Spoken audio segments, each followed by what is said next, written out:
encountered mass spectrometry.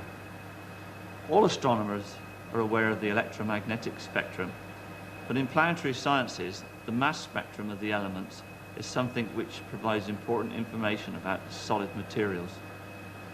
Mass spectrometers can be enormous, occupying a whole room, or they can be small, like this gas source machine. The feature they all have in common is the ability to separate mass by passage through a magnetic field. A mass spectrometer is made up of a number of components. There's a means of producing ions, and these ions can then become accelerated, where they leave the source via a slit, and then they pass through a magnetic field produced by this magnet, and they travel in a curved trajectory before coming to a detector or collection system which provides amplification. If the ions enter a region of constant magnetic field, they have the property of moving in a curve. Ions with less mass are bent more than those with more mass.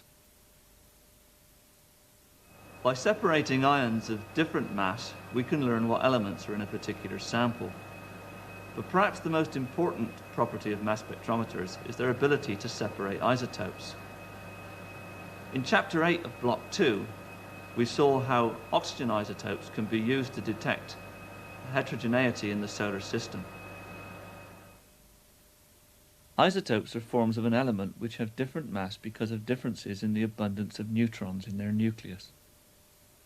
Oxygen has 8 protons with positive charge. These are balanced with tiny negative electrons, which can be considered for our purposes to have no mass. The balance of the mass of oxygen is made up of 8 uncharged neutrons, so that in total the common isotope of oxygen is 16 mass units.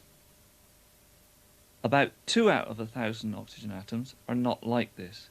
They have 2 extra neutrons to give 18 units of mass. And less frequently, about 1 in 2,500, there is only 1 additional neutron, so that there is a small fraction called oxygen 17.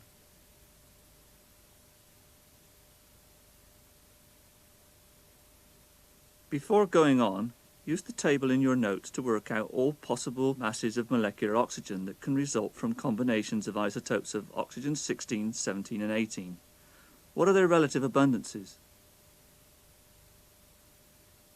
If oxygen gas is put into the mass spectrometer, it produces ions with masses of 32, 33 and 34, because 2 16s will combine together to give a molecule of 32, a 16 and a 17 to give a 33, and a 16 and an 18 to give 34. There are other combinations, but they're a very low abundance. Those ions, focused through the mass spectrometer, arrive at the collectors, and if you put 3 collectors, then it's possible to simultaneously collect all the ions of interest. To provide information about the isotopic composition of any sample, such as a mineral, a silicate, or an oxide, we have to ensure that the oxygen is transferred to the gas phase. Sample preparation is of paramount importance because we have to make sure that all the oxygen is obtained and that no fractionation, that's artificially changing the isotopic composition, is introduced during the experiment.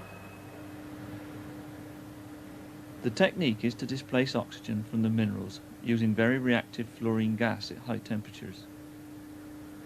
The procedure is to load small amounts, about 1 milligram or less, of selected materials into a carousel for investigation.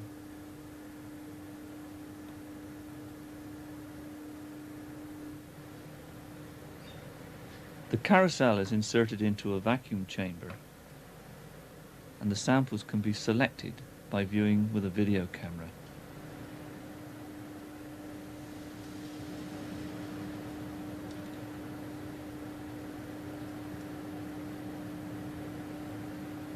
The compound containing fluorine is introduced from a liquid nitrogen trap, and the meteorite for which data is required is heated by selectively focusing a laser through the optics of a microscope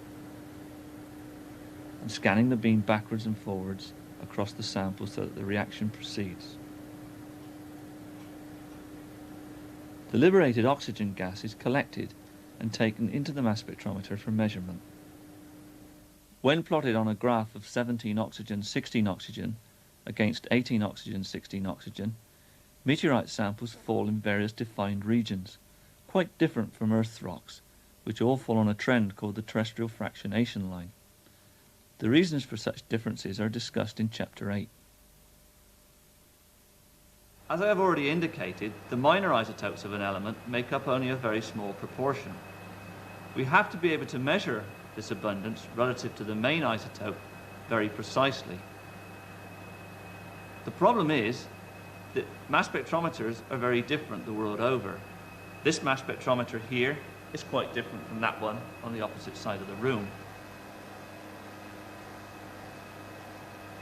To overcome this difficulty, all the vacuum pipework you see here is to enable us to swap backwards and forwards between our sample and an internationally agreed reference material, so that the small differences can be measured and allow us to compare with results obtained elsewhere in the world and even in our own laboratories. The instrument swaps between the sample and the standard on quite a short time scale to obtain what is known as the delta or differential isotopic composition. We need to know this to fractions of a part per thousand. As I have already said, the approximate isotopic composition of oxygen 16 to 18 is about 500 to 1. To understand planetary processes, we really need to know whether this is 499.95 or 500.01 to 1.